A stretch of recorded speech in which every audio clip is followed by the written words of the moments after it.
Hello friends, welcome to Sindhi Rasoi. Sindhi रसोई में आप सबका बहुत बहुत स्वागत है। आज मैं आपको वनीला आइसक्रीम बनाना सिखाऊंगी।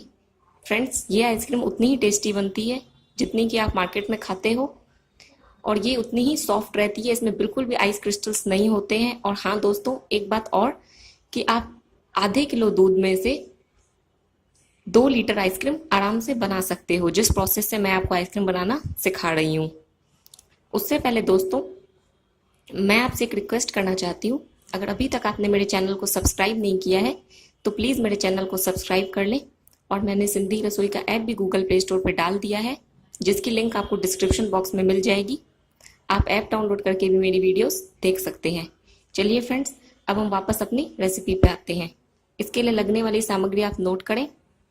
इसके लिए हमें चाहिए आधा किलो दूध। इसके लिए आपको अनबॉयल दूध यूज करना है। 7 टेबल स्पून चीनी, 1.5 table spoon GMS powder, 1.5 table spoon cornflour, 1 चुटकी CMC,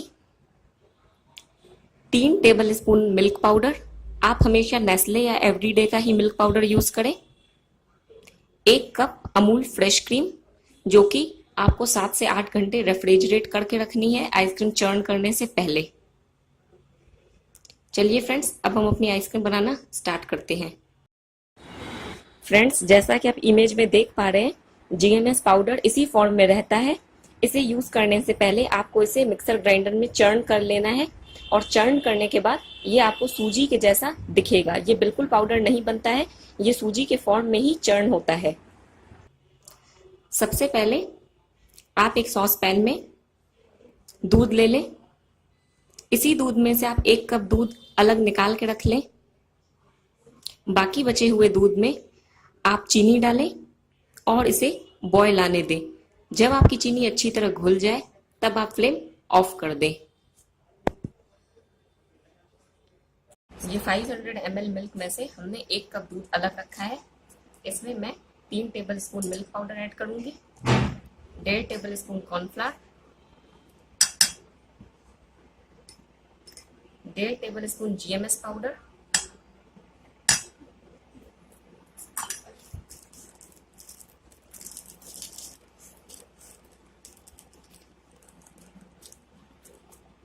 और 1 पिंच CMC पाउडर। इस सबको अच्छे से स्टर करके आपको मिलाना है, ताकि कोई भी इसमें लम्प्स ना रहे।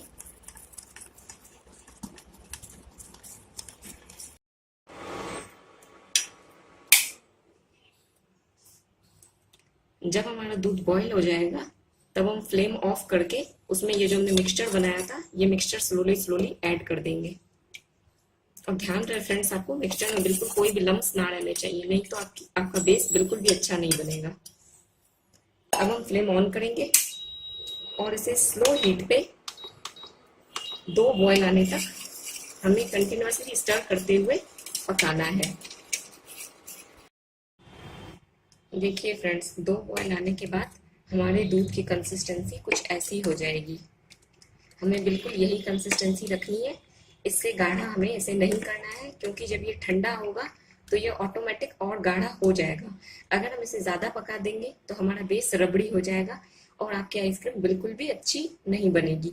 तो आप इस बात का ध्यान रखें कि बेस बनाते वक्त आपको, जब आपकी कंसिस्टेंसी आपको ये अचीव हो जाए, आप इसे बंद कर दें और ये आप स्लो फ्लेम पे 2 बॉयल दिलाएंगे। आपकी कंसिस्टेंसी बिल्कुल ऐसी ही आ जाएगी जैसी आप इमेज में मेरी देख पा रहे हैं।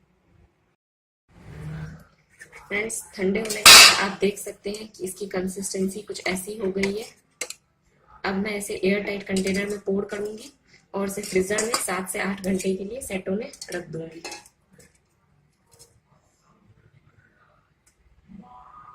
देख लीजिए आप कंसिस्टेंसी।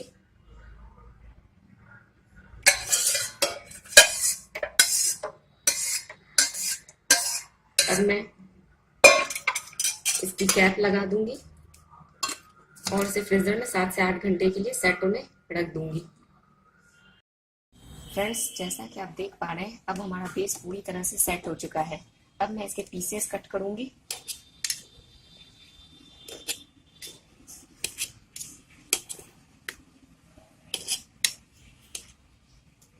और इसे मैं एक पहले से फ्रीज में आधे घंटे के लिए ठंडे किए हुए कंटेनर में डाल दूंगी। इस बर्तन को मैंने आधे घंटे तक फ्रीजर में रख दिया था ताकि ये अच्छी तरह चिल हो जाए, और मैंने हैंड बीटर के इन बीटरों को भी फ्रीजर में रख दिया था ताकि ये भी अच्छी तरह चिल हो सके। अब मैं इसमें ये अपना बेस डालूंगी। ध्यान रहे फ्रेंड्स, आपको हार्ड बेस इसमें डालना है, बेस को पिघलाने की कोशिश ना करें।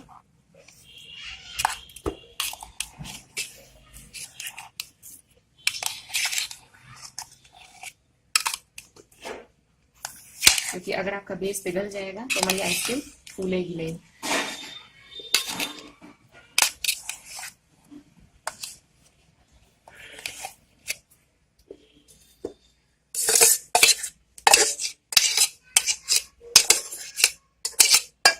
जैसा कि आप सब देख पा रहे हैं, मैंने बेस अपना कंटेनर में डाल दिया है। अब मैं इसे स्लो स्पीड से बीटिंग करना स्टार्ट करूंगी और फुल स्पीड तक इसे डबल वॉल्यूम होने तक बीट करूंगी।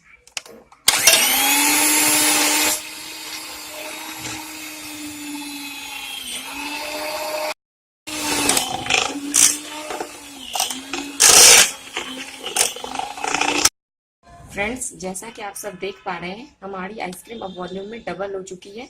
अब मैंने अपने बीटर को स्टॉप कर दिया है। अब मैं इसमें क्रीम डालूंगी। मैंने इस आइसक्रीम के लिए अमूल फ्रेश क्रीम का यूज किया है। जैसा कि आप सब देख पा रहे हैं, ये अमूल फ्रेश क्रीम है। इसमें से मैं 1 कप के जितनी थिक क्रीम डालूंगी।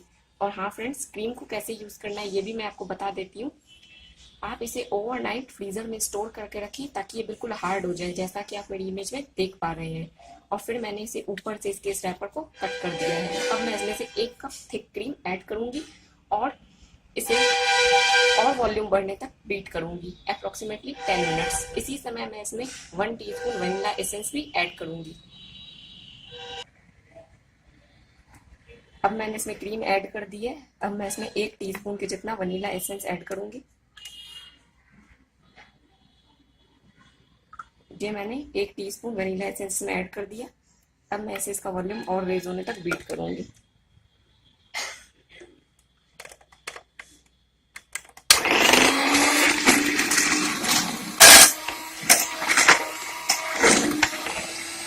फ्रेंड्स, जैसा कि आप देख पा रहे हैं, ½ kg मिल्क में से मेरी आइसक्रीम लगभग 1.25 kg बन चुकी है। अभी मैं इसे और बीट कर रही हूँ। ये पूरी 2 किलो बन जाएगी ½ किलो दूध में से। फ्रेंड्स, अब मेरी आइसक्रीम बीट हो चुकी है। जैसा कि आप देख पा रहे हैं, मेरी आइसक्रीम पूरी अच्छी तरह फूल गई है। ये डबल क्वांटिटी लगभग हो गई है। अब मैं इसे एयर टाइट कंटेनर में डाल के फ्रेंड्स देखिए, हमारी वनीला आइसक्रीम सेट होके तैयार है। आपको ये देख के ही लग रही होगी कि ये बिल्कुल सॉफ्ट है, इसमें बिल्कुल भी आइस क्रिस्टल्स नहीं है। और वाकई में इसमें कोई आइस क्रिस्टल नहीं है। देखिए, मैं इसे स्कूप करके भी आपको दिखा दे रही हूँ।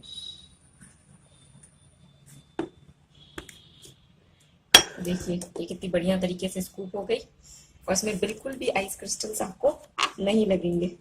ये बिल्कुल आपको मार्केट टेक्सचर की और मार्केट के टेस्ट की आइसक्रीम तैयार है। अब मैं इसे चॉकलेट सॉस से गार्निश करके सर्व करूंगी।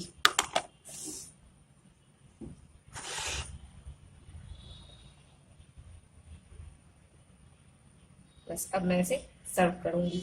Thank you friends. अगर आपको मेरी वीडियो पसंद आई है तो मेरे चैनल को सब्सक्राइब करें, मेरे वीडियो को लाइक करें और ज़्यादा से ज़्यादा शेयर करें।